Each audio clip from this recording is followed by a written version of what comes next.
Eastern. We begin right now with the icing on the cake of these first 100 days, Senator Arlen Specter's flip to the Democratic Party. David Gregory is moderator of Meet the Press, and Chuck Todd is NBC's chief White House correspondent. Gentlemen, looking at this in hard political terms, how does the flip of Specter add icing to the cake of this first 100 days? First, David.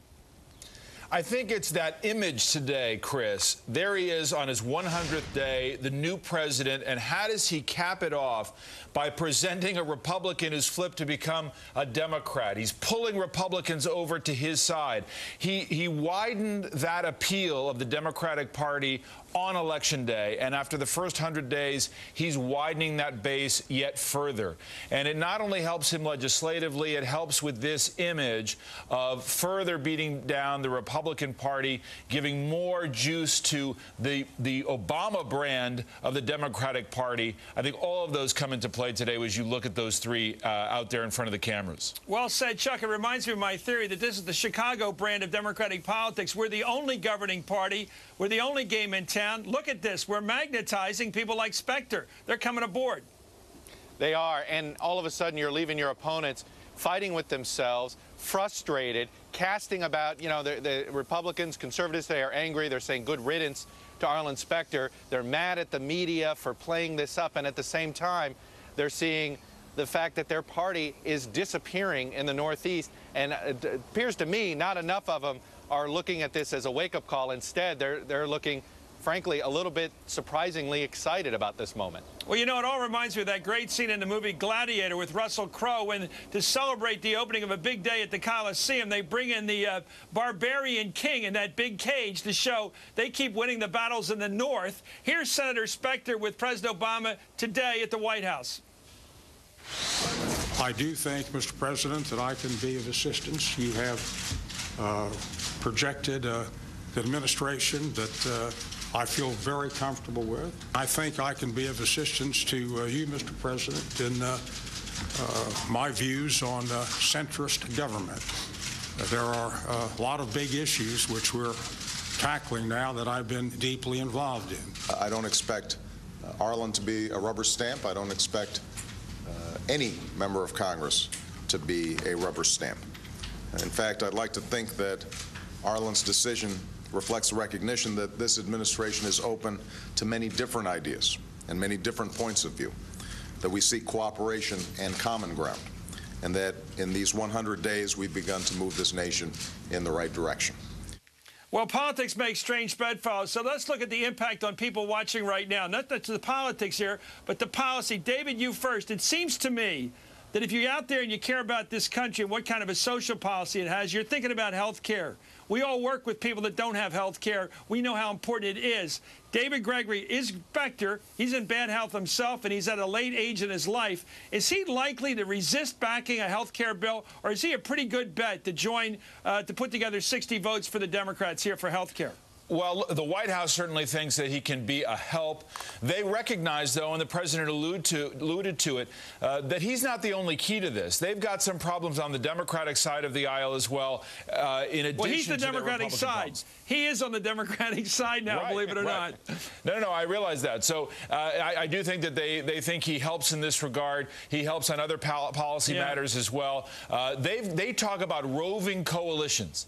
And as recently as last week, even though they knew that there were some conversations going on, they knew that Specter was in political trouble, but they didn't think they could rely on him. Now they think they've got a better shot of relying on him. But let's remember something else about images and the pictures here. Yesterday, when he announced this, he appeared by himself. And he very much wants to stand alone in this rule as a Democrat in the Senate as well. So he's going to be somebody who carves out this niche. He's going to get a lot more attention from us, saying, where's Specter on this? Is he going to be in line with the rest of the Democratic caucus? Well, that's his M.O. You've nailed that. Let me go to Greg, to Chuck on that. It seems to me that they're getting it. It's a tremendous poach. They won a guy over who could have been voting against them. But did they get any assurances, people like Rahm Emanuel, that this guy's going to be more than a nominal Democrat? Well, I don't think Rahm Emanuel got those assurances, and I know that the president wants to say, hey, we weren't part of a deal. But Joe Biden, very much involved in this thing. I think he believes he's given a reassurance to Rahm Emanuel and to the president. Look, we're going to have Specter on issues that we need him. And, on health care, that's what makes this party switch so important, I think, for this White House. Me too. Is Arlen Specter, they knew that they could get his vote on some of these things, but they thought, boy, if he's in this Republican primary, he's going to have to vote against us on things that he normally would be with us on. Now, he is going to be with them. Look, he's going to be more reliable than Ben Nelson out of Nebraska, Chris. So well said, because, by the way, if he had stayed with the Republican Party and had to deal with the Republican bosses in Pennsylvania like Bob Asher or Montgomery County, he couldn't have moved over so easily to vote for health care, because all he would be is a Republican until next April. This way, he's a Democrat at least till next April. We don't know about after April. Republican Senator Olympia Snow's not happy about this. This is what she wrote in the New York Times today. Quote, in my view, the political environment that has made it inhospitable for a moderate Republican in Pennsylvania is a microcosm of a deeper, more pervasive problem that places our party, that's the Republican Party, in jeopardy nationwide. I've said that without question. We cannot prevail as a party without conservatives, but it is equally certain we cannot prevail in the future without moderates. David Gregory, the Republican Party of the Northeast, has become almost the last of the Mohicans, if you will, a party that is just being decimated every day, with now only the two senators really left, the two moderates left in Maine. That's about it. Right, and this is the tension. What is it that the Republican Party wants to be right now? Is it a return, as you hear some of the governors around the country talking about, to those core conservative values, smaller government, less taxes, less spending? That's the basis of the opposition to Obama right now, but it's still predicated on the idea that Obama's ideas don't take root and don't get more and more support. He's at a high level of support right now. So what do they do about their positions on social policy? Do they have a plan to expand geographically and demographically? I mean, you hear Steve Schmidt out there, who worked for President Bush, who then worked and ran the campaign for John McCain, talking very much differently than he did during the course of this 08 campaign, where they, in essence, had to run more of a base campaign as they went along and say, look, if we don't change some of our policies and make this a bigger party, we're no longer going to become a viable party. Let's take a look at the map from 2008. It's not so many years ago. In fact, it's only a few months ago. But look at the map, guys. Look what we're looking at here, how well, although geographically the Republican Party still has the heartland, look at the penetration you see down to North Carolina, Virginia, Florida. Out in the Midwest, you've got Iowa. You've got Indiana, heartland Republican state, flipping to the Democrats. Plus, you've got the states like New Mexico and Colorado and Nevada, all joining in that West Coast move to the Democrats.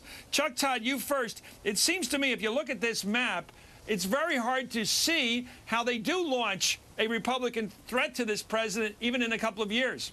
Well, and they have to play defense first demographically. When you look at the growth of the Hispanic population and the fact that's a 2-to-1 Democratic population right now, that puts Texas and Arizona potentially in play in the next 4 or 8 years. But the Republican Party has to have this one debate that they have to have.